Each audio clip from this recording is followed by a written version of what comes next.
golden child demanded my secret fortune, so I took everything back. Listen, have you ever been the ghost in your own home? The kind of invisible where if you didn't speak up, people forgot you were even in the room? Yeah, that was me. My name is Liam, and for 28 years, I was the ultimate background character. But this isn't a sad story. This is a story about what happens when the background character secretly buys the entire stage, and the main cast doesn't realize it until the curtain drops. If you grew up with the golden child in the family, you know exactly what I am talking about. My younger brother, Chase, was the son, and my parents were perfectly happy letting me burn up in his atmosphere. Chase was loud, handsome, and confidently wrong about almost everything. But to my parents, he was a visionary, a misunderstood genius.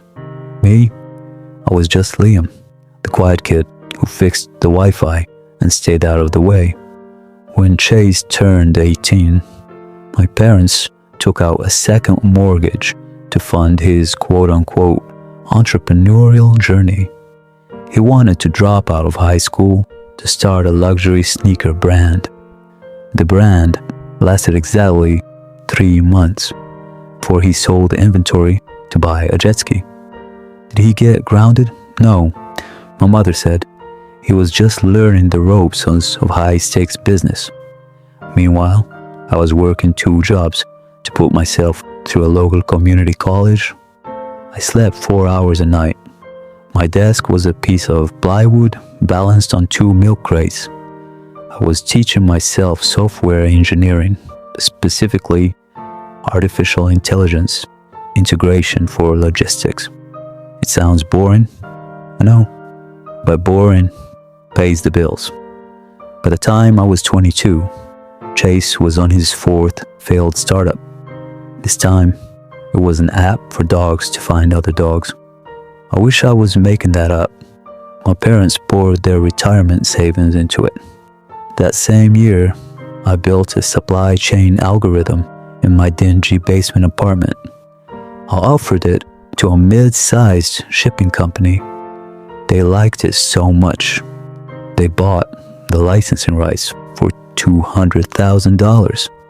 I stared at that blank screen for an hour. $200,000. I thought about telling my parents. I actually drove to their house, my heart hammering in my chest, holding the printed bank statement in my hand. But when I walked in, they were opening a bottle of champagne. Chase had just gotten a small loan from my dad to buy a crypto mining rig. Mom looked at me and sighed. She said, "Liam, please don't track mud on the carpet.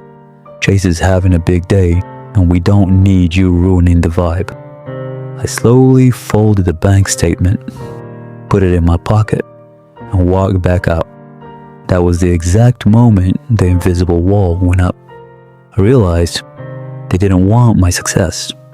They only wanted Chase's success. So I went dark. For the next 6 years, I lived a double life. To my family, I was a mid-level IT helpdesk guy who lived in a boring suburb. I drove a 10-year-old Toyota Corolla to our monthly family dinners. I wore plain gray sweaters. I let them lecture me about quote-unquote hustle culture. But in reality, I took that initial $200,000 and started my own tech firm. My algorithm became the industry standard. By 26, I had 30 employees. By 27, I had offices in Seattle and Austin. My net worth quietly crossed the $15 million mark. I bought a penthouse downtown with a private elevator. I had a custom sports car that I kept parked in a secure garage. I was rubbing shoulders with venture capitalists who flew me to private islands. But every second Sunday of the month, I'd put on my scuffed sneakers, drive my rattling Toyota, my parents' house and ate dry pot roast while Chase bragged about his latest alpha male podcast. The cognitive dissonance was insane. It was like I was Batman, but instead of fighting crime, I was just avoiding my mother's judgmental sighs. But things started getting dark. Chase's lifestyle caught up with him. He had maxed out every credit card in his name, and my parents had co-signed his loans. They were drowning. Aunt Sarah called me one evening, crying. She told me the bank was threatening to foreclose on my parents' house. Despite everything, I couldn't let them lose their home. It was still the house I grew up in. So, I called my wealth manager. I set up an anonymous shell company called the Oak Tree Foundation. Every month, this quote-unquote foundation deposited exactly $8,000 into my parents' bank account. A strict legal letter accompanied it, stating it was a grant for quote-unquote community elders. My parents bought it, hook, line, and sinker. But did they use the money to pay off the house? Of course not. Mom told everyone that God was rewarding them for their faith. Chase claimed that the universe was recognizing his high vibration energy. And instantly, Chase started driving a brand new, leased Porsche. They were literally using my secret money to fund his fake millionaire lifestyle. I just watched it happen, silently, waiting. The ticking time bomb finally detonated on the 4th of July. My parents were hosting a massive barbecue. Aunts, uncles, cousins, and Chase's new fiancée, a girl named Madison, who looked like she judged people for a living. The whole purpose of this party was for Chase to impress Madison's wealthy father, a guy named Richard. Chase pulled me aside when I arrived. He shoved a tangled mess of HDMI cables into my chest. He said, "Listen, IT guy, I need you to hook up my laptop to the big outdoor projector. I'm doing a pitch presentation for Richard. Do not mess this up, Liam." I just nodded. I set up the projector on the back patio. The entire family, about 40 people, gathered around with their hot dogs and beers. The sun was setting. The stage was set. Chase stood at the front, holding a microphone like he was Steve Jobs. He gave this massive, inflated speech about his new crypto real estate venture. It was complete garbage. Buzzwords stacked on top of buzzwords. But my parents were gazing at him like he was a god. Then, Chase's laptop froze. The screen completely locked up right in the middle of a slide. Chase panicked. He started slamming the keyboard. "Liam," he yelled into the microphone. "Fix it, now. You are useless, man." Everyone stared at me. Madison's dad scoffed. My mom rolled her eyes and muttered, "Oh, Liam, always ruining things." I walked up calmly. I saw the issue immediately. Chase's laptop had completely overheated and died. The hard drive was fried. Chase was hyperventilating. "My presentation is on there. Richard is waiting. Do you have a laptop in your stupid little car? Hook yours up. I have the slides on my cloud drive." I paused. My laptop was in my car. My work laptop. The one connected to all my encrypted servers, my personal banking dashboards, and my corporate communications. "Chase, I don't think that's a good idea," I said softly. "Do it," my dad roared from the back. "For once in your life, Liam, support your brother." The silence in the backyard was deafening. I looked at my dad. I looked at Chase's red, furious face. "Okay," I said. "I'll be right back." I walked to the driveway, opened the trunk of my Corolla, and pulled out my titanium-cased MacBook. I walked back, plugged the HDMI cable into my laptop, and opened the lid. I didn't open Chase's cloud drive. I just let it mirror my desktop to the massive, 100-inch projector screen. Now, my desktop wasn't normal. I had a live Bloomberg terminal widget running. I had my personal banking dashboard pinned to the top right corner, and dead center was an email I had left open from a Fortune 500 tech giant. The screen flashed to life, the entire backyard illuminated. At first, nobody understood what they were looking at. There were just lines of code and numbers. But then, people started reading. Silence fell over the patio. A heavy, suffocating silence. The email on the massive screen was written in huge, bold font. It read, "Liam, congratulations on the quarterly earnings. The board has officially approved the acquisition offer for your software firm. We are prepared to wire the buyout sum of $42 million by Tuesday." And right next to it was my live banking dashboard. The green text glowed in the twilight. Total assets, $16.5 million. Someone in the back row dropped a glass bottle. It shattered loudly on the concrete. Chase stared at the screen. He blinked hard, like he was trying to wake up from a dream. He looked at the $42 million figure. Then he looked at me.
Suddenly morphed into a twisted, aggressive grin. "Oh my God," Chase laughed loudly, slapping his knee. "Bro, you did it. You actually made it. This is perfect. The seed money for my crypto venture is only $2 million. We can wire it right now." He actually reached for my laptop. I gently slapped his hand away. "What are you doing?" Chase snapped. My mother suddenly gasped. "Liam, you let us struggle. You sat at our dinner table, eating my food, letting your father work overtime with a bad back, while you were sitting on millions. What is wrong with you?" "Yeah," my dad chimed in, his face turning purple. "You owe your brother that investment. He is family. You have been lying to us for years. You selfish, ungrateful little brat." The sheer audacity of it actually made me laugh. I let out a deep, chest-rattling laugh that made them all freeze. "Selfish?" I asked, stepping right up to the microphone. I stared my father dead in the eyes.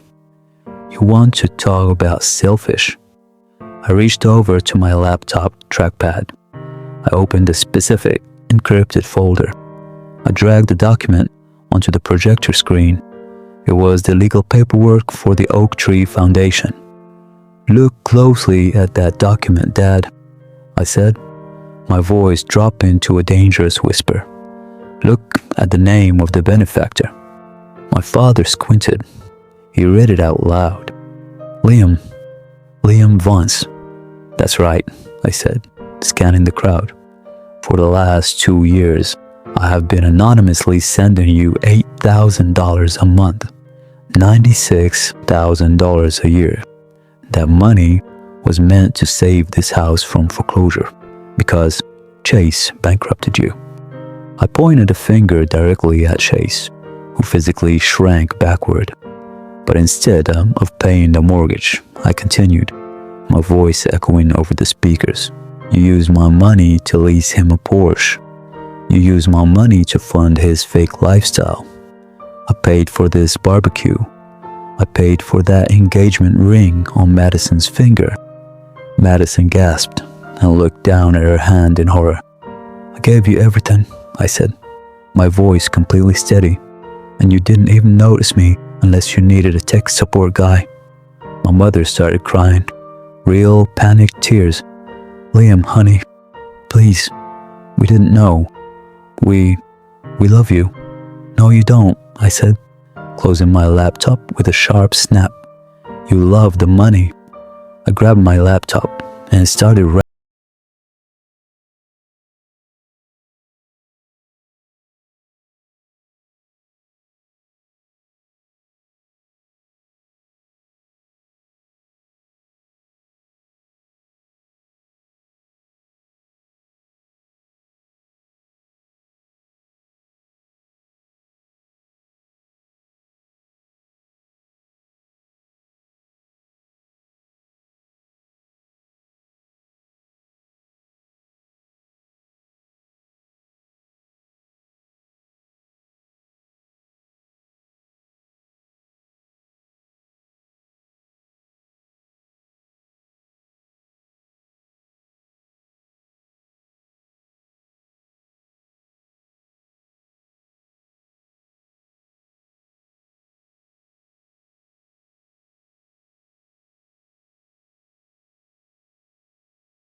Toyota Corolla and started the engine.